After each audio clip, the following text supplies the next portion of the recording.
Video ini hanya untuk mereka yang punya logika. Bagi yang tidak punya logika, skip aja. Istilah mu'alaf kembali ramai terdengar, dan lagi-lagi tidak dalam konotasi positif. Ini menyangkut seorang mu'alaf bernama Agustan. Dia ini konon mantan pendeta yang masuk Islam beberapa tahun yang lalu. Sayangnya, setelah masuk Islam, ia sering melecehkan agama lamanya, Kristen. Dan kali ini tindakannya sudah sangat keterlaluan. Dia membuat video yang seolah menantang Tuhan. Agus menyatakan ingin bereksperimen. Dia bilang, apa yang akan terjadi pada dirinya ya kalau dia meletakkan Alkitab di pantatnya? Bukan itu saja, dia juga kentut di depan Alkitab. Dia bilang dia ingin tahu apakah Tuhan akan menghukumnya. Apakah dia akan mati dalam waktu 1 bulan, tanyanya. Yang dilakukan Agus jelas-jelas adalah penghinaan tiada tara. Dengan melakukan itu, dia agaknya ingin mengatakan bahwa Alkitab bukan ciptaan Tuhan. Logika dia, kalau Alkitab memang ciptaan Tuhan, pasti Tuhan akan marah kalau Alkitab dikentuti. Karena itu, dia seolah menantang Tuhan. Kenapa Agus melakukan itu? Nggak jelas juga sih. Salah satu versi mengatakan bahwa Agus sebenarnya hanya sedang merespons pernyataan seorang pemeluk Kristen yang menghina Islam. Jadi ini semacam balas dendam. Saya tidak bisa melacak pernyataan pemeluk Kristen mana yang membuat Agus sampai merasa harus menghina kitab suci umat Kristen itu. Yang jelas, Agus dengan sengaja menghina Kristen. Tapi yang menarik adalah apa yang terjadi kemudian. Tiba-tiba saja tersiar kabar bahwa Agus sakit keras. Ada berbagai video yang menunjukkan bagaimana Agus terbaring dalam kondisi tak berdaya di rumahnya. Dari tanda-tanda fisiknya, ia seperti terkena stroke. Sebagian orang dengan sinis bilang, jangankan sebulan, baru beberapa hari saja setelah ia mengumumkan penghinaannya terhadap Alkitab, ia sudah terkena stroke. Pertanyaannya, apakah memang sakitnya Agus terjadi karena sikap menantangnya itu? Jawabannya tergantung. Anda menggunakan pendekatan rasional atau spiritual dan supranatural. Kalau jawaban rasionalnya ya Agus memang sakit karena kondisi kesehatannya memburuk. Kabarnya ini bukan pertama kali dia terkena stroke. Setahun lalu pun dia sudah menderita semacam tanda-tanda stroke. Agus sendiri terkenal sebagai pekerja keras yang seringkali tidak cukup istirahat. Dalam videonya dia juga bercerita tentang nasihat dokter yang memintanya untuk tidak memaksakan diri. Orang yang sudah terkena stroke kan memang bisa berulang stroke-nya kalau dia tidak menjaga diri. Jadi ya normal-normal saja. Tapi kita juga bisa melihatnya dari sisi spiritual, hubungan dengan Tuhan.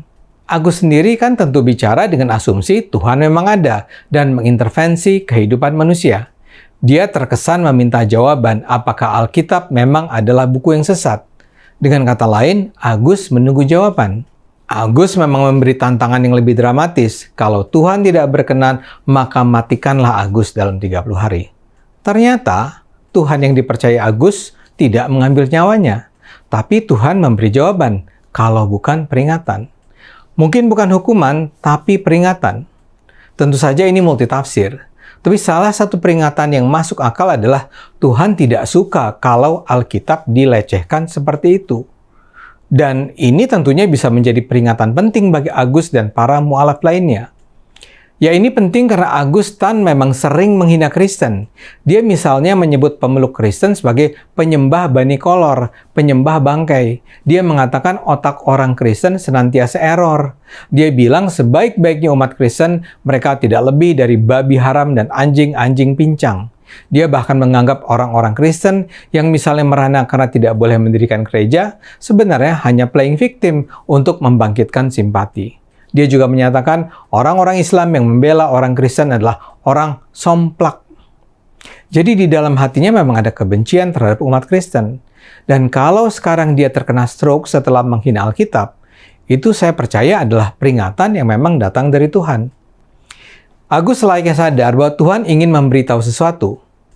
Apakah ini berdampak pada cara Agustan berdakwah? Saya harapkan begitu. Masalahnya memang ada begitu banyak mu'alaf yang terkenal karena menjelek-jelekan agama lamanya, terutama Kristen. Salah seorang yang paling terkenal adalah Yahya Waloni. Sebagaimana Agus, Yahya juga mengaku mantan pendeta. Omongannya baru bisa direm setelah ia sempat dipenjara 5 bulan karena penghinaannya terhadap Kristen. Atau juga Ustazah Irena Handono. Dia mengaku mantan biarawati. Dalam ceramahnya dia juga suka sekali menjelek-jelekan Kristen. Para mu'alaf semacam ini adalah kumpulan orang-orang yang membahayakan persaudaraan kita sebagai satu bangsa. Nah, dalam hal ini, Augustan mungkin perlu belajar dari putrinya Zeldia. Gadis ini nampak sangat sayang pada ayahnya. Ketika Agus sakit, Zeldia yang merawatnya. Tapi yang penting, Zeldia ini beragama Kristen. Dia adalah putri dari pernikahan Agus pertama.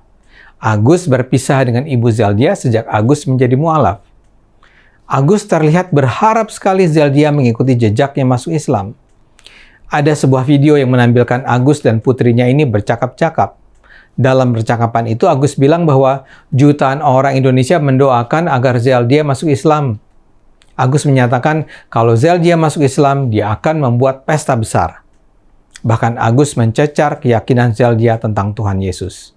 Tapi dengan santun, gadis cantik ini selalu menolak permintaan ayahnya.